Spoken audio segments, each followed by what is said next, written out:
Hello, I'm Dr. Scott Wadier. And I'm Tommy Welling, and you're listening to the Fasting for Life podcast. This podcast is about using fasting as a tool to regain your health, achieve ultimate wellness, and live the life you truly deserve. Each episode is a short conversation on a single topic with immediate actionable steps. We cover everything from fat loss and health and wellness to the science of lifestyle design. We started Fasting for Life because of how fasting has transformed our lives, and we hope to share the tools that we have learned along the way.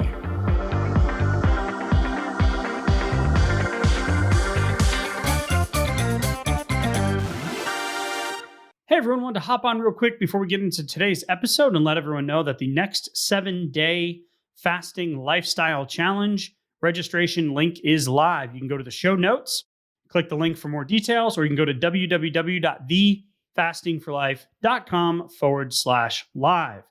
Wanted to speak directly to you if you've been listening to the podcast. Maybe you're new and just getting started, or maybe you've been fasting for a while and really trying to adopt that lifestyle, and the scale just won't move beyond that 2 to 4, 3 to 5 pounds each week. Or maybe you feel like you've hit that dreaded weight loss plateau, or maybe the hunger, or as my wife likes to say, the hangriness has snuck up and bit you on the backside, and you just can't seem to get away from those cravings, or the consistency of your fasting schedule just isn't allowing you to get back on track if you've fallen by the wayside.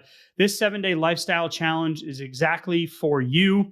It's coming up in the near future. Please don't miss out on this opportunity. We are super excited to be leveling up this experience and leaving that diet baggage behind, giving you the confidence and the habits to build that long-term weight loss and fasting lifestyle success. Go to the show notes. You can click the link, or www.thefastingforlife.com/live. We will hope to see you on the inside. And now to today's episode. Hey everyone, welcome to the Fasting for Life podcast. My name is Dr. Scott Wadier, and I'm here as always with my good friend and colleague, Tommy Welling. Good afternoon to you, sir. Hey Scott, how are you? Doing fantastic, my friend. We are going to be diving into a great conversation today on the insulinogenic effect of certain foods and the keto diet, and referencing you back to another conversation, powerful conversation that we had on keto, but really focusing in on the insulin component. So if you are new to the podcast, first and foremost, welcome. Thank you for giving us a shot. Hopefully you get some value out of today's episode. As you heard, we have a challenge coming up, which is actually starting tomorrow. So it is not too late to sign up. About 40 or 50% of our people come from these last 24 hours. You procrastinate like I do, the time is now. We hope to see you on the inside. And if you are new again, we try to give you one actionable step or one or two things that you can take away from each individual episode when it comes to weight loss, fasting, getting your health back, and whatever your health goals are. So welcome to the OGs, to the listeners that have been with us for a while. We really appreciate you continuing to listen and be on this fasting journey with us. So Tommy, today's conversation, we're going to talk around insulin and keto and why insulin should be the focal point of your plan when you are trying to come up with a specific lifestyle. We don't like the word diet, right? Specific lifestyle for a specific purpose for you as an individual, and why cookie cutter programs and weight loss techniques and hacks and all of those things don't work long term. So we're gonna touch on a few of those different nuanced points in there, and I think it's going to be a good convo. So I'm ready to dive in. Yeah, as do I. Because a lot of those things that we hear are so black and white, so distinctly defined sometimes that they just don't always work. And you find yourself oftentimes not knowing what you're allowed, quote unquote, to change, or what you could effectively change and adjust to actually make a sustainable lifestyle shift. And so we're going to give some perspective on some of the most important factors when considering your insulin response and ketogenic diet application specifically. So I love this conversation that we're going to get into. Yeah. So first and foremost for insulin, right? So we talk a lot about calorie in, calorie out, the carb insulin model of obesity. Why do we have 75% of the population overweight or obese? Why do we have all of this metabolic disease and heart disease than ever before? Yet we have more modern medicine than any before. We have this convenience issue. We have this hedonic food pyramid. We have the modification of our foods to have a certain mouthfeel and a palatability and an attractiveness to them, and willpower. We talk about all of these things throughout the 100 and whatever episode we're on, right? And the conversations that we have. But insulin is a key component as well as a calorie component to the equation. They both matter, and they both matter at different times for different reasons. But insulin sometimes gets a bad rap in low carb circles or low carb diets or carbs are bad type mentality. And restricting and omitting, as we can see in the diabetic studies, for weight loss and for optimal health outcome, meaning less medications, more health, right? Better numbers.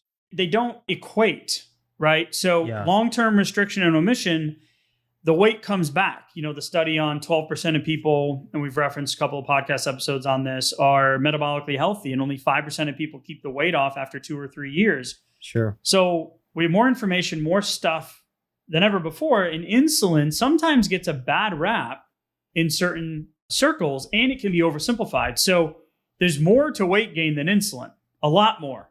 Okay. And for general health, insulin isn't necessarily bad. Right. And it's actually necessary for certain, health related goals like gaining muscle. Right. So you have to have it. It's not just cut it out and get it as low as possible. We want our bodies to be able to balance the hormones over time.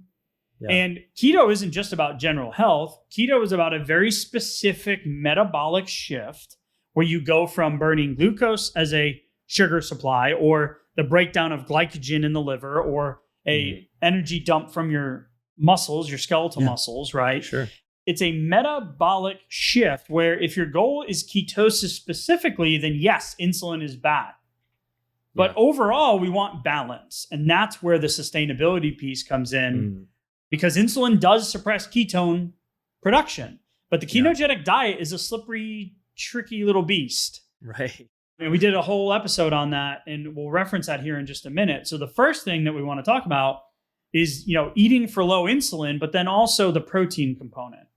Yeah, I think that was a great point too, because if we got onto a ketogenic diet without a plan for actually what we were going to do as the weight starts to come off or what to do for long-term sustainability, then we might be over-focused on keeping insulin at artificially low levels for too long. And that's really not a good thing. Just like you alluded to, like we need the balance. However, if we're on a fat loss phase of our journey, of our health journey, of our weight journey here, then we are going to need those insulin levels to come down and to stay down for longer periods of time so that we can actually get into the ketosis metabolic shift and that we can stay there so that we can burn through some of those long-term fat stores. Yeah, I think that's important to note. Yeah, one of the things that comes through a lot of the questions is, keto mojo. I'm monitoring my levels, or I can't seem to get my ketones into the ideal range, or, my ketones were 1.5 and I felt like icky. Why is that? Or, I tested them in the morning and I've been fasting for 24 hours. And there's a lot of variability and moving parts when it comes to tracking this type of stuff. So personal experience with ketosis or keto diet is being on the more strict keto, where it was 5 to 10% carbs, 20% protein, and the remaining percent coming from your fat sources. It got me to a certain amount of weight loss initially, but then it was really hard to sustain. And doing body scan testing, there was a loss of muscle mass as well because I wasn't getting enough protein. But then on the other side of this sticky situation is that protein, like a whey protein supplement or a protein isolate in a protein bar, can spike insulin dramatically more than a whole food source. So if you're doing a high protein keto, you're at about 30% of your protein in terms of your total breakdown for the day. So it's like, okay, what is the best fit for who and why? So again, that's why we started today's conversation with, if you are coming to the keto diet, if your goal is ketosis specifically, then insulin is bad news. But we want to talk and zoom out about a bigger picture of balance. Yeah. And so, for that balance, and speaking of those nutritional sources and what your breakdown is of how much protein you're actually getting versus your fat and your carbohydrates, I think it's important to note that whole food sources, rather than those supplements that you just mentioned, even like the distinction between eat the whole egg versus like a prior Egg white. like a bodybuilding mentality sometimes, or a fat loss mentality sometimes, of like just the egg whites, egg white, egg white, egg white. Like I know so many people who just order egg white omelets, right? That's kind of a relic sometimes from the 80s and the 90s and the low fat craze. Some of that, remember when eggs were demonized for a lot of that time too, and that can kind of carry over, and more of the low carb kind of habits. If those are, seeping into the ketogenic side, then those can be kind of hidden insulin spikes that you weren't expecting that can slow or stall progress too. Yeah, and we know that protein can stimulate insulin production, right? Yeah. And, when we're looking at that exact pathway, you're going to take an mTOR and GLP-1 pathways and all that kind of stuff. But ideally, the main driver here is what we want to focus on is getting that carbohydrate content to a natural food source and a healthy source, and a moderate to low amount if you are trying to lose weight and prefer that way of living is the most important part. So carbohydrates spike insulin the most. So that's what we need to focus on, right? Keto does a really good job of that. Sustainability wise, when we did the podcast episode previously talking about the effects of a 90-day keto diet, keto program on newly diagnosed diabetics or people that were overweight, the compliance piece was really hard.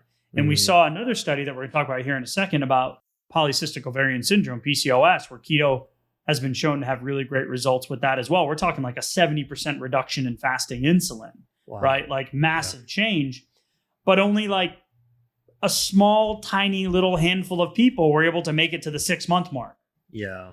So we saw an attrition rate that was really high from a sustainability standpoint. And that's why the specific diet lifestyle, I caught myself, for a specific purpose, for a specific designated amount of time. So that 90-day keto study that we talked about really showed that cycling on and off of the keto diet is really beneficial. And then what you can do in the interim is keep your carbs moderate to low, if that's the way you choose to eat. And then you can increase that protein to stimulate that muscle synthesis and not always having to live in this one tiny little box of, well, I'm just going to do it this way because it gets me this result. Well, personally, and then in the research, it shows that that's not sustainable for a lot of people. Yeah, great points. Because you see that big inflection point where that big drop off between like after the 90-day mark, because we've seen several studies that tried to take this out to about like the 4 to 6 month range, and where compliance just went to 20-25% across that, that bridge right there. But in the first 90 days, much, much higher compliance. So much easier to stick with. And I always feel like if I go into something like strategic, like a major diet shift or some sort of plan like this, if I went into it thinking, okay, if ketogenic is going to be effective for me, then that means I'm going to have to maintain it for the rest of my life. If I'm kind of like mentally ticking off the things that I don't like while I'm doing it, it's like the frustration is kind of just slowly building where I don't see myself doing this long term. And eventually that may be the point where I just go, okay, well, it may be working for me, but it's kind of slowing down. Plus, I don't see it working for me long term, sustainability wise. That's my drop off point. But if I know, hey, I'm doing this for a strategic amount of time, like you said, maybe it's 60 days or 90 days, and then I don't have to worry about those pieces that I don't love because it's a temporary thing. I'm doing it for a specific purpose, and I know how I'm going to transition out of it. That's like the healthy balance, like the mental balance that I find is really important in a process like this. Yeah, and you just said something there too about the sustainability of it, right? So if you look at the 2-year, 18-month, 2-year diabetic studies for low carb, the HbA1c comes back, the drugs come back, the medications come back, the weight comes back, and ultimately you're farther from your goal and the frustration comes back. Sure. And the episode that we specifically spoke on that research article about the periodic ketogenic diet, right? That was episode 135. So if you haven't heard it, go back and listen to it because there's more specifics in there on kind of how to really put that into action. So the second component of this is that off ramp. Okay, now you've done it. So we have the study. There's multiple studies on there about the benefits of the keto diet for polycystic ovarian syndrome. And you can get tremendous improvements in body weight, the luteinizing hormone, FSH hormone ratio, fasting insulin, glucose, blood pressure, triglycerides, body hair. Like there are, women getting pregnant in some of these studies that have previously been unable to, right? Yeah. So there's a whole nother category here of the benefits of the ketogenic diet for PCOS. Never mind all the other health metrics that improve, right, on a low carb ketogenic diet.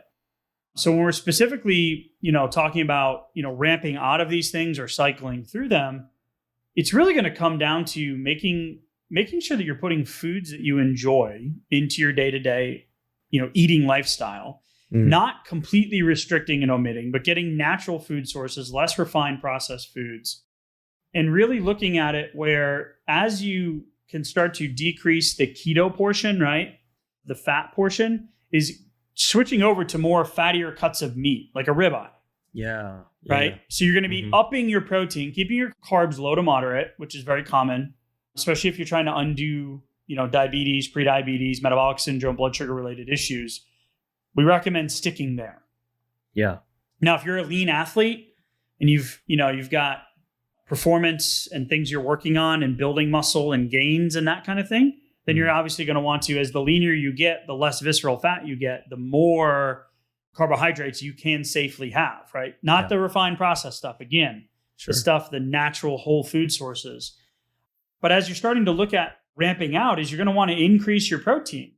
You want to be adding in that second chicken breast. You're going to want to add in, the bigger cut of meat. You're going to want to open up your fasting window, as the weight's coming off. Or maybe when you hit a plateau, it's good to take a break from it and open up your fasting windows a little bit. Give yourself more opportunity to get that good nutrition in. But always start from the place where we started this conversation, which was specificity, individualization.